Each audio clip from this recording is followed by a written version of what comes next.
अशी माझी नम्र विनंती। ज्या काळात स्त्रियांना मानच नव्हता त्या काळात सावित्रीबाई फुले जन्मल्या। पुढे त्यांचा विवाह ज्योतिबा फुले यांच्याशी झाला। त्या मुलींना शिकवण्यासाठी खूप प्रयत्न करत होते। त्यांच्याकडून सावित्रीबाई फुले या पहिल्या शिकल्या व त्या भारताच्या पहिल्या महिला शिक्षिका व मुख्याध्यापिका झाल्या। सावित्रीबाई त्या शाळेत शिकवत जायच्या। शाळेत शिकवायला जात असताना गावातली लोक त्यांच्यावर शेण चिखल फेकायचे। सावित्रीबाईंना हे आवडायचं नाही। सावित्रीबाई शाळेत जाताना एक जोड लुगडे घेऊन जायच्या। शाळेत गेल्यावर त्या लुगडं बदलून मुलींना शिकवायच्या। मुलींनी शिकावं अशी त्यांची खूप इच्छा होती। एवढे बोलून मी थांबते। माझे नाव शौर्य विजय मंत्री आहे।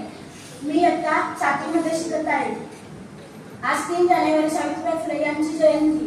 सावित्रीबाई फुले या भारताच्या पहिल्या महिला शिक्षिका व मुख्याध्यापक होत्या। त्यांच्या वडिलांचे नाव खंडोजी नवसे पाटील व आईचे नाव लक्ष्मीबाई होते। तसेच त्यांचा जन्म 3 जानेवारी 1831 रोजी सातारा जिल्ह्यातील नायगाव येथे झाला।